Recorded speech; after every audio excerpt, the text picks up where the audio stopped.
Hi, everyone. This is Dr. Amir Vokshoor. Welcome to the CNS Optimizing Neurosurgical Practice podcast. It's my honor and pleasure to have Dr. Daniel Kelly as our guest for this episode, talking about the neurosurgical mindset. And I've been in practice about 20 years, and even though Dan and I are not partners per se, I've often looked at him and used him as a role model, and just he's been an inspiration in what we can do in neurosurgery as far as both growing a great group practice as well as like the right mindset. And I'm going to use this word multiple times during this podcast, almost like an emotional cadence of being a leader and being a neurosurgeon and being very active in the surgical theater, but also having like a sense of balance as we form relationships with colleagues and our entire neurosurgical team, as well as patients, as well as sort of he's been a little bit of an example of work-life balance that I want him to comment on, and we'll get deeper into that. But I think Dr. Kelly needs no introduction, but I do want him to go into details about how he got here and what his practice entails currently. So Dan, please take it away. Give us an introduction of your practice. Okay. Thanks, Amir. It's been great being colleagues with you over the many years since I joined St. John's Health Center back in 2007, which is in Santa Monica. Before that, I was at UCLA for 14 years. I was junior faculty and then rose up to vice chief of the division, working under Neil Martin, and had a great run there, developed essentially a pituitary and brain tumor practice, but started to get a little bit interested in looking at some other options, and heard about the John Wayne Cancer Institute, which was actually part of UCLA until 1991, when the whole institute defected and moved to St. John's Health Center. And so there was quite an active program there in melanoma and breast cancer. They had no neuro-oncology, and it looked like a great opportunity. And I started discussions with the people at the Cancer Institute in 2005, and ultimately made the move to come over to St. John's, essentially by myself, to start a neurosurgical practice focused in the realm of brain tumors. I quickly partnered with Chester Griffiths, who's an ENT, and Howard Krause, who's a neuro-ophthalmologist, and started doing a practice here. Had developed a fellowship training program, got very involved in that, and over time I recruited Garni Barkadarian, who I'm sure many people know, in 2012, and things were going along very well. But as we started to grow more, the idea of budding off of the Cancer Institute, so to speak, came into mind. And because we were doing a lot of benign brain tumors, pituitary tumors, obviously not a lot of cancer, although we were doing a lot of that as well. But also Garni was developing a facial pain practice, hydrocephalus. We started working with the vascular team, the interventionalists. And so over time, the idea of Pacific Neuroscience Institute sort of blossomed, and we recruited Dr. Santosh Kesari, who's a neuro-oncologist from UC San Diego, in 2014. And over this time, St. John's, which is was part of what's called the Sisters of Charity of Leavenworth, a big Catholic healthcare system, switched hands. It was transferred to Providence. And ultimately, we formed an alliance, what's called a professional services agreement with Providence for the P&I medical group. And that was activated in September of 2017. So we're now in the seventh year of a 10-year agreement with Providence. They've been very good partners. And our group, when we signed the PSA with Providence, we were 17 docs in the medical group, and now we have just about 40. So we've grown a lot.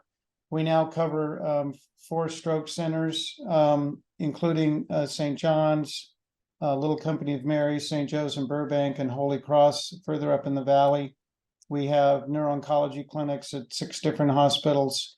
And we have a very busy, full, sort of a satellite PNI down at Little Company of Mary in Torrance, led by Wally Sivakumar, who is one of our fellows.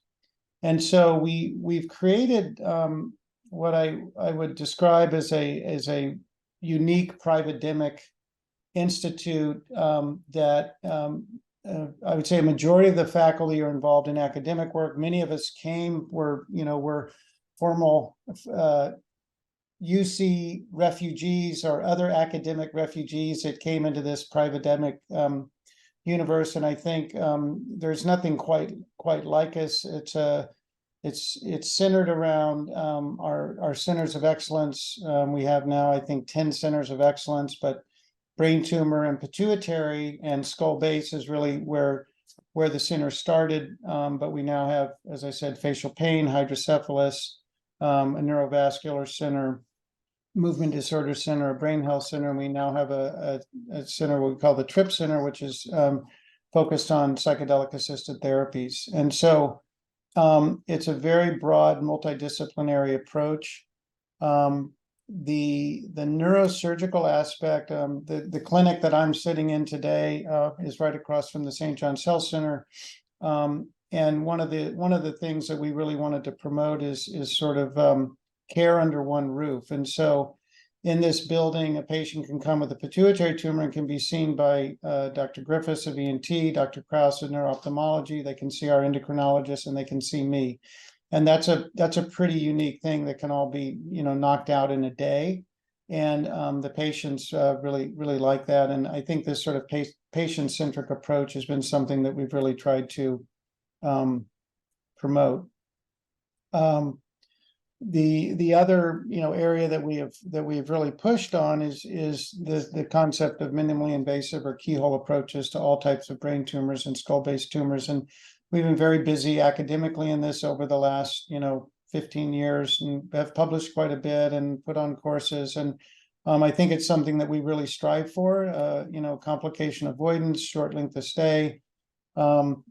In the Providence system, which has 51 hospitals here at St. John's Health Center, where Garni and I are doing the majority of the work, we have the lowest length of stay, lowest ICU utilization in the whole system. But we're rivaled now by Little Company of Mary, where Wally Sivakumar is, as he's trying to push us, so it's good we have a little competition within the group. So that's a broad overview. I would say that I'm blessed with really great partners, both in the medical group, but also I would say with Providence has been a very good partnership with us as well. And then our foundation, which I can get into later, but that's one of the other unique things about us. We're the only medical group in the whole Providence system that has our own nonprofit. And that has been hugely helpful with our partnership with Providence, with the St. John's Health Center Foundation, who have helped fund a lot of the academic work and training work that we do. That's incredible.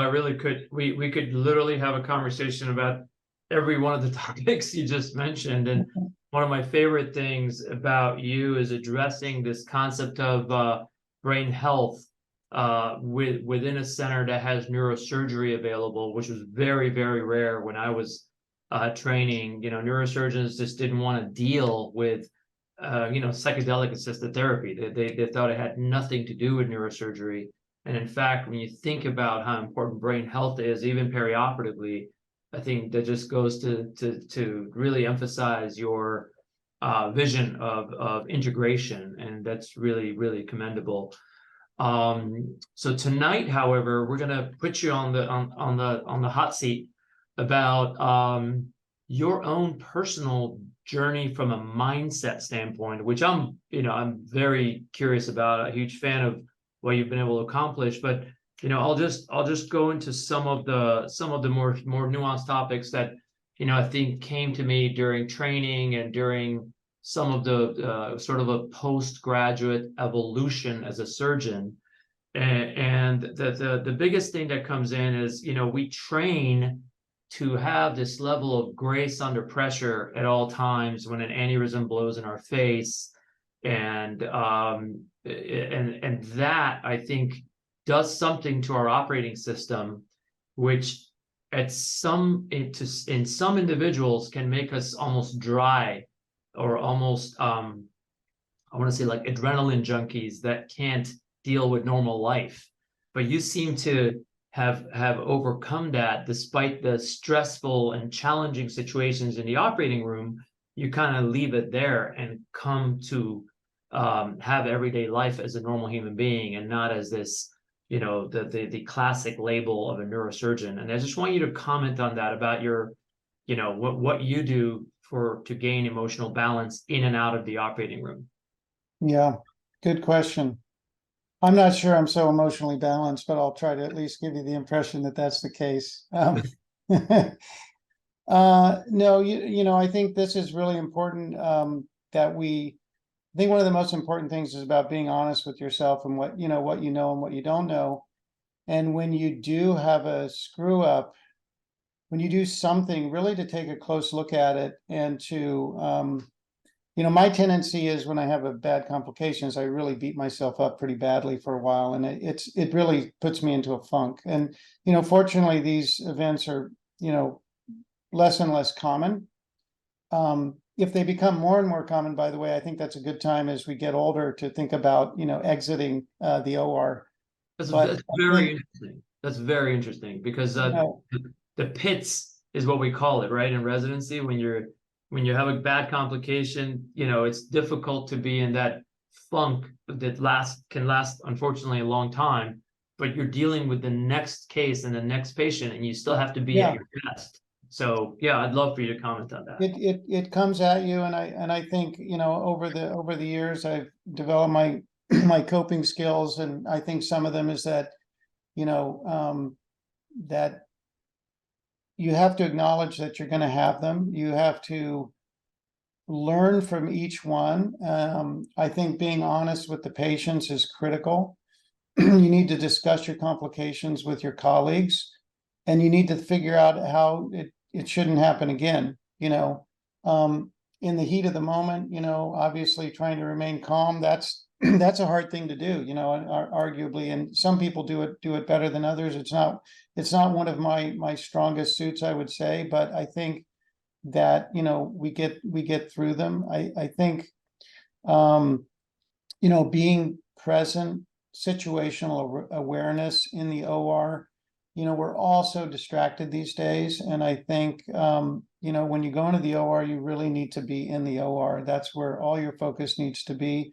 And you do need to anticipate where problems are gonna come from, and just try to avoid them. I learned this, the hard way with carotid artery injuries and endonasal surgery. And, I had a couple early on when I was at UCLA, and, fortunately no one died, but, they were traumatic for the patient and for the surgeon. And we started using the Doppler on every case. And, I don't leave home without it now. I mean, we use it on every case, and we use it in our transcranial cases as well. And, our injury rate has gone way down. And I think that's probably saved a lot of lives and avoided a lot of strokes over the years. And fortunately, I think that practice has circulated out into the community as well. And so, there's things that we can do and that we learn.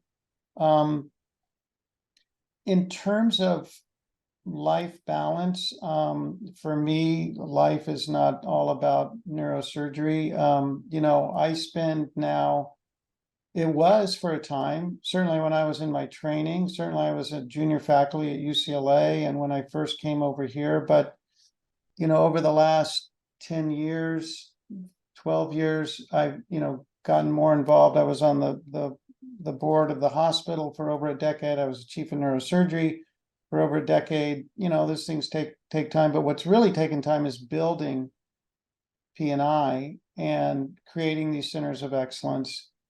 And so I have a lot of sort of administrative things to do as well. But, so my neurosurgical practice isn't quite as big as it used to be, but it's big enough. It's big enough for me now. But I think having things that you like to do on the outside is really critical. You know, I have a good home life. You know, I have a great marriage with my wife, and we have two grown daughters. I exercise regularly. I do a lot of exercise. I have a regular meditation practice. I read a lot, and you know, I do a lot of stuff that's out and well beyond neurosurgery that I think keeps me sane. That's great, Dan. You know, you hit a lot of really important nuggets there. And again, we could spend a lot of time on each one of them. But another really good hot seat question is traditionally, you know, we were trained not to lose objectivity. And so our emotional connection to the patient was always through a little bit of a veil or a little bit of a wall. There was always a distance because, you know, you had to be very, very scientific about giving them information about percentages and, you know, how many months their loved one may have to live. And I just want to ask you personally, you know, when you are dealing with a situation like that, when you have to have one of those challenging talks with the family, are you, you know, do you get personally engaged to the point that, you know, you may shed a tear with the family, or do you try to keep balance and objectivity at all costs so that you may, you know, make a very objective decision based on neurosurgical practice? And which one, you know, how do you balance those two out? Because you're, you know, you're a human being, and you Yeah. may feel bad for a situation.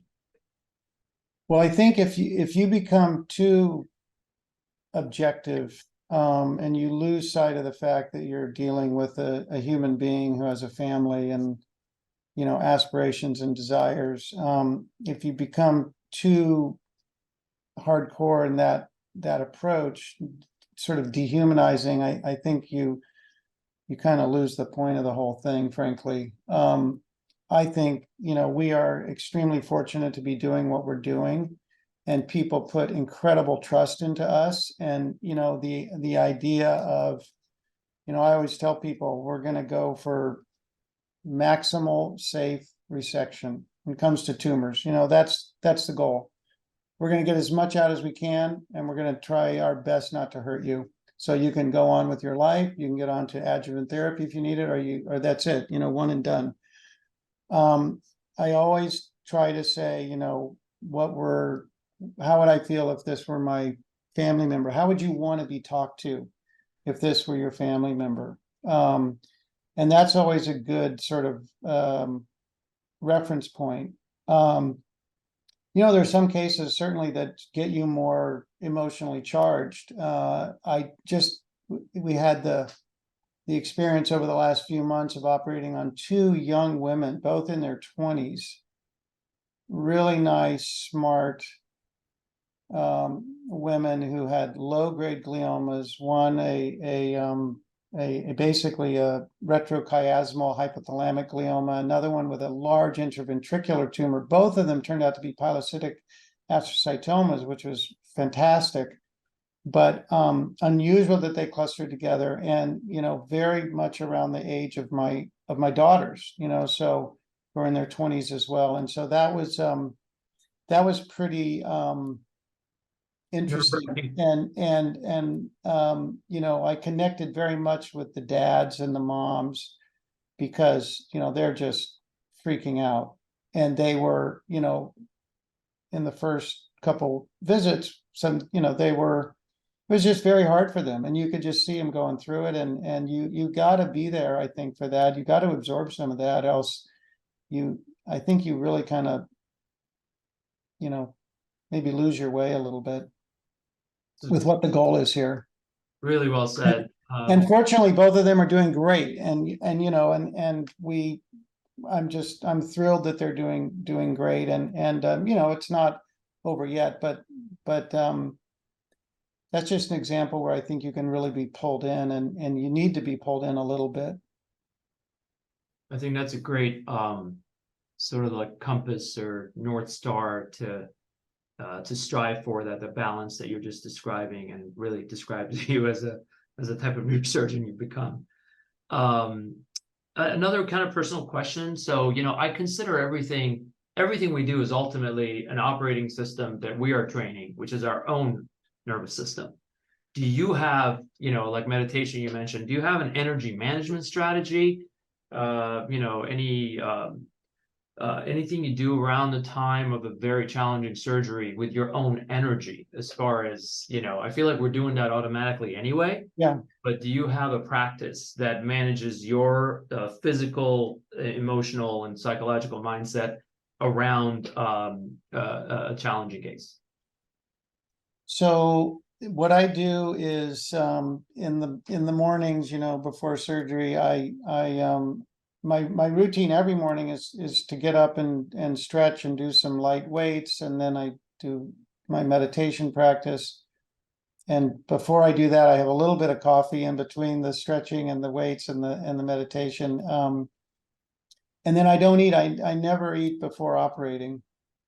I don't eat till lunch or whenever I'm done with the first case. I just do much better on an empty stomach, and I do a lot of intermittent fasting. So if I eat dinner, 7 at night, and then the next day I won't eat till noon or 1 or 2. And for me, that works really well. And I'm the most clear-headed. There's nothing that slows me down more than a full stomach, I would say. So I think that's how I maintain my energy. Now, a really long case or late in the day, do I get something? I get refueled with some real food, but not too much. I like that. Mental clarity of fasting is pretty amazing. I'm very surprised by it. It's great. Yeah.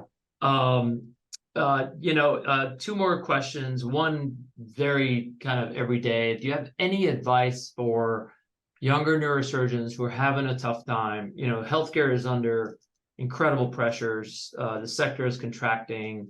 And I think neurosurgery is a stressful job at its baseline, but now we're dealing with more and more administrative things and things that are not necessarily taught to doctors early on, like the business of creating PNI, which you probably learned on the spot because you didn't have a medical school course about it. Any advice to someone who's having a tough time in early career, as far as to prevent burnout and commit to. That's a great question. I can tell you with a great degree of certainty that when I when I left UCLA, I did not know exactly what I was going to create. I did not know where this was going to go. I did not know much about contracts. I didn't know anything. And so it was definitely, learning on the job beyond, continuing to learn how to do neurosurgery properly. We never stop learning that. We never stop learning from our mistakes. I love that. I guess I would say that, when you're coming out of practice, be patient with yourself and really try to understand what you like doing. Try to create a practice that you enjoy doing those cases and taking care of those patients. I think that's really important, and surround yourself with good colleagues. There's nothing worse than,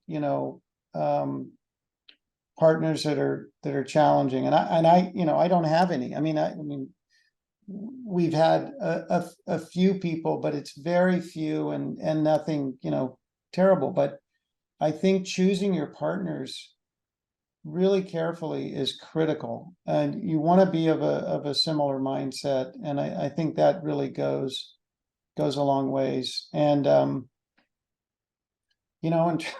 try to have a good family life as well. I mean, it's easier said than done, and things happen with people, but I think that sort of those ingredients are really key, to surround yourself with a supportive family and colleagues, and be patient with yourself and learn. Keep your eyes open and look for the appropriate opportunities that suit your skill set and your likes and your desires.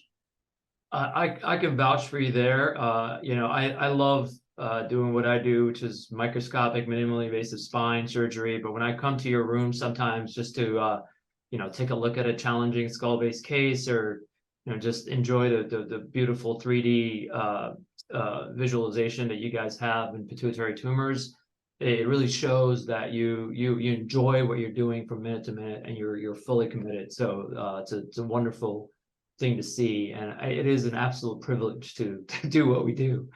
And I feel that way every day, just decompressing at any nerve or any part of the spinal cord, etc. But one final question, which is really gets to what you created, and this is something more maybe for a different type of podcast, but do you have any overall life purpose advice after you've seen, you've done podcasts about psychedelics and sort of deep existential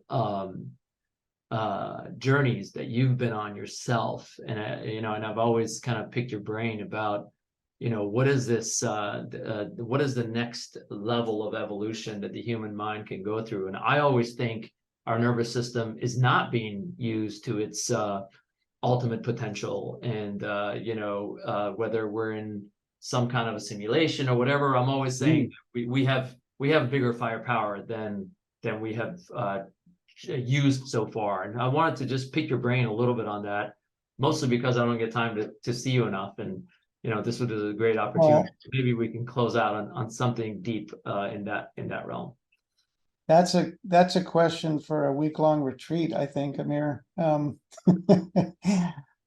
I will say that interestingly, when my pathway to neurosurgery was really a pathway from being interested in human evolution in college and evolution of intelligence, and then I got interested in the neurosciences, and I couldn't see myself being in neurology because I wanted to be hands-on, and I like sort of the athletic challenge and the beauty of the anatomy of neurosurgery. But I will say that part of the reason we created Brain Health was because I just think there's so much more going on, and the this psychedelic renaissance going on is another thing that has just pulled me back in and takes me back, frankly, to some of my youth, my college days, and it's like returning back to something there where I knew there was core realities or potential insights into consciousness and the universe and those things. And it's getting way out there, but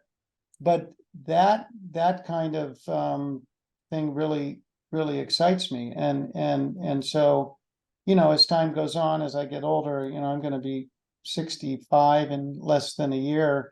I'll probably be spending more and more time helping advance psychedelic science and those areas, because that's really where my passion is sort of leading me right now, I would say. That's wonderful, Dan, and we're very similar that way as well. So I look forward to seeing you continue to trailblaze in that realm as well, and look forward to joining your team and your cause that way. Thank you very much. That's all the time we have for today, although we really could go on for a long time with Dr. Kelly. I'd like to take a couple of takeaway messages that Dr. Kelly mentioned here. Is his patient-centric approach, his empathy as a neurosurgeon, his personal energy management strategy, which I think is great to prevent burnout, and his evolution as a neurosurgeon, but also as a human being. All of which, is the reason why I chose you to interview, Dan. So thank you very much for being a part of the teaching of the CNS Optimizing Neurosurgical Practice podcast. Thank you, Amir. It's an honor to participate, and great to be one of your great colleagues. Thank you. Take care, Dan. Thanks, Amir.